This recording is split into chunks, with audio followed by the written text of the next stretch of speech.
Hello students, good morning to all of. आज हम जो है आपके लिए एक नया टॉपिक लेकर आए हैं। टॉपिक है दैट इज केमिकल सेल।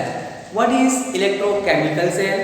तो हम कह सकते हैं कि those device convert chemical energy to electric energy known as chemical cell.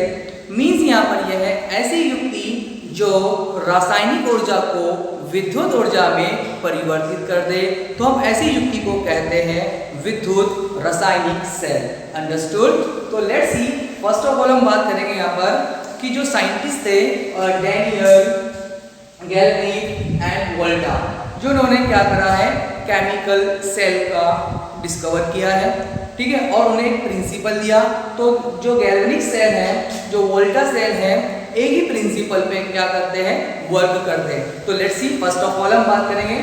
सबसे पहले जो है साइंटिस्ट जो थे गैल्वेनिक थे, उन्होंने 1780 में 1780 में जो है क्या करा है, केमिकल डिवाइस का क्या करा, डिस्कवर किया। उन्होंने क्या करा है कि 2 कंटेनर, 2 पात्र लिए और 2 पात्रों के अंदर जो है 2 अलग अलग इलेक्ट्रोड को रखा उन्होंने। जैसे कि वोल्टा ने जो है 1800 के अंदर भी क्या करा, 18th सेंचुरी के अंदर भी उन्होंने यही प्रिंसिपल अप्लाई किया। तो हम कह सकते हैं कि जो डैनियल सेल है, गैल्वेनिक सेल है या वोल्टाइक सेल है, वो एक ही प्रिंसिपल पर क्या करते हैं, वर्क करते हैं। तो फर्स्ट ऑफ ऑल हम बात करेंगे यहाँ पर उनके प्रिंसिपल की। तो प्रिंसिपल ये कहता है कि यदि 2 अलग अलग जो है कंटेनर हो या पात्र हो, उसमें जो है 2 इलेक्ट्रोड को रख दिया जाए, लगा दिया जाए।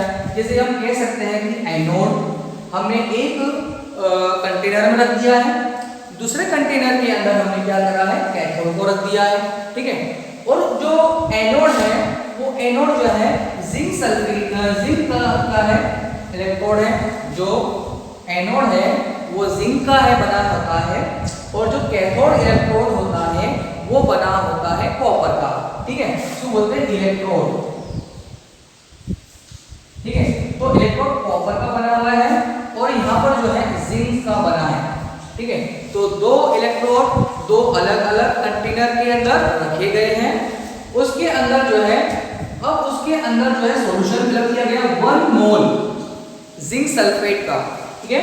1 मोल जिंक सल्फेट का इस कंटेनर के अंदर सॉल्यूशन भरा गया है।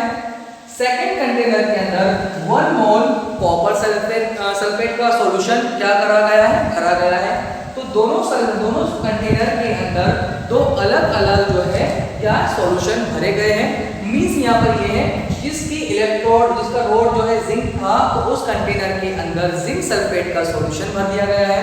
जो रोड कॉपर की थी, उस रोड के अंदर कॉपर सल्फेट का क्या भरा गया है, सॉल्यूशन भरा गया है। कितना था, 1 मोल था। अंडरस्टूड? अब दोनों इलेक्ट्रोड को जो है एक वोल्ट मीटर से, किससे, वोल्ट मीटर से क्या करा, ज्वाइन किया गया, ताकि हमको जो है इनके अंदर जो केमिकल रिएक्शन होती है उनके द्वारा जो करंट आता है, हम करंट को मेजर कर सके। इसके वोल्ट मीटर के द्वारा करंट को मेजर किया जाता है।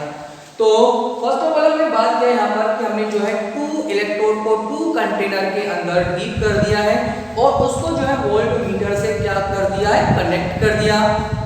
उसके बाद में ये सर्किट अभी भी इनकम्प्लीट था, क्योंकि हमने इसमें देखा कि इसमें जो रिएक्शन हुई थी बराबर रिएक्शन नहीं हो रही थी। तो साइंटिस्ट ने क्या करा है, इनके बीच में एक सॉल्ट ब्रिज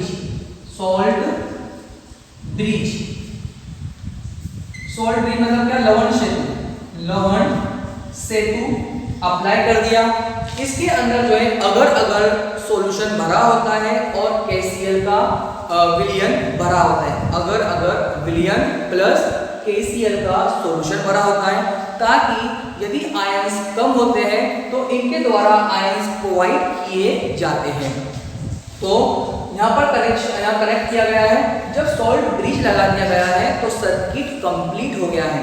अब हम कह सकते हैं कि हमने जो है एक कंटेनर के अंदर कॉपर जिंक सल्फेट और एक कंटेनर के अंदर कॉपर सल्फेट का जो है विलयन लिया था, तो उनके अंदर जो है रेडॉक्स अभिक्रिया होती है, ऑक्सीकरण अपचयन अभिक्रिया इसमें क्या होती है। तो रेडॉक्स के द्वारा रिएक्शन होती है, तो उनके द्वारा क्या होता है, करंट फ्लो होता है, मतलब करंट प्रोड्यूस होता है। ऑलवेज जो यहाँ जो प्रिंसिपल है वो रेडॉक्स पर क्या है, आधारित है। प्रिंसिपल जो है डिपेंड इसका रेडॉक्स पर। रेडॉक्स मतलब जो है रिडक्शंस और ऑक्सीडेशन के द्वारा ही इसमें क्या होंगे, इलेक्ट्रॉन लेन देन होगा, इलेक्ट्रॉन लॉस और गेन होगा, और इलेक्ट्रॉन के लॉस और गेन के कारण ही क्या होता है, करंट फ्लो होता है। अंडरस्टूड। तो ये प्रिंसिपल डिपेंड कर रहा है रेडॉक्स पर, रेडॉक्स रिएक्शन पर। अंडरस्टूड। तो प्रिंसिपल डिपेंड है रेडॉक्स रिएक्शन पर। मींस यहाँ पर ये जैसे ही सर्किट कंप्लीट होता है तो उसमें क्या होता है, ये जो जिंक है, जिंक के इलेक्ट्रोड जो है क्या करते हैं, जिंक के इलेक्ट्रोड जो है जिंक यहाँ पर फ्लो करता है, मतलब जिंक जो है यहाँ पर घुलता जाता है, मतलब जिंक का जो इलेक्ट्रोड है यहाँ पर गलता जाता है, और यहाँ पर जो है इस सॉल्यूशन के अंदर जिंक आयन क्या होते आते जाते हैं, और यहाँ पर जिंक जो है जिंक आयन के अंदर क्या हो रहा है, कन्वर्ट हो रहा है, और इलेक्ट्रॉन को क्या कर रहा है, यहाँ से रिलीज कर रहा है। तो इलेक्ट्रॉन जो है फ्लो करके कहाँ जा रहे हैं, इलेक्ट्रॉन जो है फ्लो करके जो है कहाँ आ रहे हैं, इलेक्ट्रॉन आ रहे हैं इस कॉपर इलेक्ट्रोड पर। मींस यहाँ पर यह है जैसे ही सर्किट कंप्लीट होता है, रेडॉक्स रिएक्शन स्टार्ट हो जाती है, तो जिंक इलेक्ट्रोड से जिंक जो है सॉल्यूशन के अंदर आते हैं और इलेक्ट्रॉन को मुक्त करते हैं, इलेक्ट्रॉन क्या करते हैं, फ्री करते हैं। मींस यहाँ से ये है कि ये जिंक की रोड है, तो यहाँ से जिंक कहाँ पर आ रहा है, इस सॉल्यूशन के अंदर जिंक आएगा और इलेक्ट्रॉन क्या करेगा, वो फ्री करेगा। इलेक्ट्रॉन ट्रेवल करके कहाँ पहुंच रहे हैं, इस कैथोड पर आ रहे हैं। मींस यहाँ पर यह है कि एनोड के द्वारा इलेक्ट्रॉन को रिलीज किया जा रहा है और कैथोड के द्वारा इलेक्ट्रॉन को गेन किया जा रहा है। तो लेन देन के कारण क्या हो रहा है, पोटेंशियल उत्पन्न हो रहा है, विभव उत्पन्न हो रहा है। मींस यहाँ पर यह है कि जिंक इलेक्ट्रोड से जिंक आयन अंदर आ रहे हैं सॉल्यूशन के अंदर, और इलेक्ट्रॉन फ्री कर रहा है, और इलेक्ट्रॉन फ्री हो रहे हैं तो कॉपर क्या कर रहा है, उसको एक्सेप्ट कर रहा है, गेन कर रहा है। इस कॉपर सल्फेट में से कॉपर आयन क्या कर रहे हैं, कॉपर आयन जो है इस इलेक्ट्रोड पर जाके क्या हो रहे हैं, डिपॉजिट हो रहे हैं, जमा हो रहे हैं, और जमा होने के कारण क्या हो रहा है, वो इलेक्ट्रॉन को ग्रहण कर रहे हैं। मींस यहाँ ये है कि हम कह सकते हैं कि इस एनोड के द्वारा इलेक्ट्रॉन को फ्री किया जा रहा है, मुक्त किया जा रहा है, और इस कैथोड के द्वारा इलेक्ट्रॉन को गेन किया जा रहा है, लिया जा रहा है। तो इलेक्ट्रॉन के लेन और देन के कारण, इलेक्ट्रॉन के लॉस एंड गेन के कारण क्या हो रहा है, पोटेंशियल प्रोड्यूस हो रहा है, विभव उत्पन्न हो रहा है, जिससे हमको इस वोल्टमीटर के द्वारा पता चल जाता है, और करंट जो है कैथोड से एनोड की ओर जाता है। करंट जो है क्या होगा, पॉजिटिव टर्मिनल से नेगेटिव टर्मिनल की ओर क्या हो रहा है, पास हो रहा है। तो आप समझ चुके होंगे।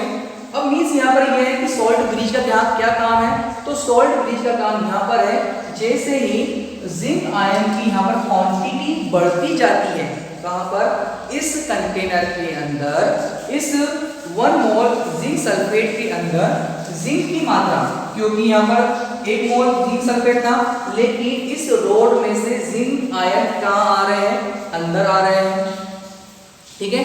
तो पॉजिटिव आयन आ रहे हैं, तो इस पॉजिटिव आयन को बैलेंस करने के लिए यहाँ से जो है Cl आयन आएंगे, ठीक है। तो पॉजिटिव नेगेटिव आयन क्या करेंगे, इस चैम्बर को बैलेंस कर देंगे। अंडरस्टूड। अब इस कॉपर सल्फेट में से कॉपर जो है यहाँ पहुंच जा रहा है, तो सल्फेट की क्वांटिटी क्या हो रही है, यहाँ पर बढ़ जा रही है। तो इस सल्फेट की क्वांटिटी को बैलेंस करने के लिए इस पोटेशियम आयन क्या कर रहा है, इससे रिएक्शन करके जो है इस चैम्बर को भी बैलेंस कर ले रहा है। अंडरस्टूड। तो इस तरह से ये सर्किट कंप्लीट हो रहा है, और इलेक्ट्रॉन क्या हो रहे हैं, गेन लॉस हो रहे हैं, जिससे क्या हो रहा है, पोटेंशियल प्रोड्यूस हो रहा है, और जिससे क्या हो रहा है, करंट हमको मिलता है, जिसे हम चेक करते हैं वोल्ट मीटर से। अंडरस्टूड। तो हम जो है इसको रिएक्शन की फॉर्म में किस प्रकार लिखते हैं, let's see. First of all हम बात करेंगे यहाँ पर ऑक्सीडेशन। ये होती है हाफ रिएक्शन, ठीक है, मतलब ऑक्सीकरण। अर्ध अभिक्रिया की बात कर रहे हैं यहाँ पर। तो हम यहाँ बात करेंगे कि ऑक्सीकरण किसका हुआ है, अपचयन किसका हुआ है। तो हम कह सकते हैं ऑक्सीकरण जिंक का हुआ। जिंक क्या था, पहले सॉलिड फॉर्म में था, ठीक है, ठोस अवस्था में था, जिंक सॉलिड स्टेट में था, ठीक है। तो इसने क्या करा है, अपने 2 इलेक्ट्रॉन लॉस किया, मतलब अपने 2 इलेक्ट्रॉन फ्री किया। तो जिंक जो है, जिंक प्लस के अंदर आ गया है, तो ये 2 इलेक्ट्रॉन इसने क्या करा, रिलीज किया। बात कर रहे हैं अपन इस कंटेनर की बात कर रहे हैं। इस कंटेनर के अंदर जो इलेक्ट्रोड है जिंक है, जिंक ने क्या करा, जिंक आया सॉल्यूशन के अंदर जिंक आयन के रूप में, और 2 इलेक्ट्रॉन क्या करा, फ्री किया। तो हमने इसको रिप्रेजेंट कर दिया सिंबॉलिक रूप में कि जिंक सॉलिड और जिंक क्या बन गया, ये लिक्विड, ठीक है। इक्वल्स कर दो उसको यहाँ पर AQ, ठीक है, द्रव अवस्था में आ गया। तो ये हमारे पास में ऑक्सीकरण अर्ध अभिक्रिया हो गई, ठीक है। रिडक्शन, ठीक है, हाफ सेल रिएक्शन, ठीक है। तो यहाँ कहेंगे अपचयन अर्ध अभिक्रिया, ठीक है। अब यहाँ पर क्या है, इलेक्ट्रोड है। तो कॉपर ने क्या करा है, कॉपर जो क्या था, 2+ था, मीन्स यहाँ पर ये है 2+ चार्ज था। तो उसने क्या करा है, ये 2 इलेक्ट्रॉन क्या करा, उसने गेन कर लिया। जब 2 इलेक्ट्रॉन गेन किया है, तो ये था इक्वस फॉर्म में, द्रव अवस्था में था। तो क्या बन गया है, कॉपर सॉलिड बन गया है। अंडरस्टूड। इस तरह से जो है ये रिएक्शन कंप्लीट हो गई है। मींस यहाँ पर ये अर्ध अभिक्रिया एक कंटेनर में, ये अर्ध अभिक्रिया एक कंटेनर के अंदर। हम कह रहे हैं यहाँ पर कंप्लीट रिएक्शन, रेडॉक्स रिएक्शन, ठीक है, संपूर्ण अभिक्रिया, ठीक है। तो हम कह सकते हैं यहाँ पर कि कितने इलेक्ट्रॉन का लेन देन हुआ, तो हम कह सकते हैं कि 2 इलेक्ट्रॉन का लेन देन हुआ, ठीक है। तो जिंक प्लस सॉलिड और कॉपर 2+ इक्वल्स, अंडरस्टूड। तो कह सकते हैं अपन zinc 2+ equals plus copper solid, understood. तो इस तरह से जो है ये कंप्लीट अभिक्रिया हो गई। तो स्टूडेंट्स, आपको ये टॉपिक समझ में आ रहा है। क्या करें अपन ने यहाँ पर, जो प्रिंसिपल था वो डिपेंड करता है रेडॉक्स रिएक्शन पर। रेडॉक्स मीन्स होता है, यहाँ पर हम बात करते हैं जो इलेक्ट्रॉन या जो सब्सटेंस इलेक्ट्रॉन लॉस करते हैं और अपनी मतलब जो है अपनी ऑक्सीडेशन नंबर इंक्रीज करते हैं, उसे हम क्या बोलते हैं, ऑक्सीडेशन, ठीक है। और ऐसा सब्सटेंस जो इलेक्ट्रॉन गेन करने के बाद में अपना ऑक्सीडेशन नंबर क्या करता है, डिक्रीज कर देता है, कम कर देता है, उसे हम कहते हैं क्या, अपचयन। तो ये रेडॉक्स अभिक्रिया जो है ऑक्सीजन अपचयन पर आधारित होती है, और इन अभिक्रिया के द्वारा ही क्या होता है, पोटेंशियल उत्पन्न होता है, और पोटेंशियल उत्पन्न होने के कारण क्या होता है, करंट आता है। और हम करंट जो है वोल्ट मीटर से क्या कर सकते हैं, मेजर कर सकते हैं। और सोल्ट फ्री का काम क्या होता है, मतलब जो सॉल्यूशन को न्यूट्रल करने का काम होता है, बैलेंस करने का काम होता है। यदि इस चैम्बर के अंदर जिंक की क्वांटिटी बढ़ जा रही है, तो यहाँ पर क्लोराइड आकर जो है क्या करेगा, बैलेंस करेगा, न्यूट्रल कर देगा उसको। और इस यहाँ पर आकर यदि सल्फेट की क्वांटिटी बढ़ती जा रही है, तो यहाँ पर पोटेशियम आयन क्या करेगा, उसको क्या करेगा, न्यूट्रलाइज करेगा, उसको बैलेंस करेगा, अंडरस्टूड। तो आज आपने देखा है कि किस तरह से जो है केमिकल एनर्जी कन्वर्ट होती है इलेक्ट्रिक एनर्जी के अंदर, अंडरस्टूड। तो आपको ये टॉपिक समझ में आएगा, अंडरस्टूड। Okay, thank you.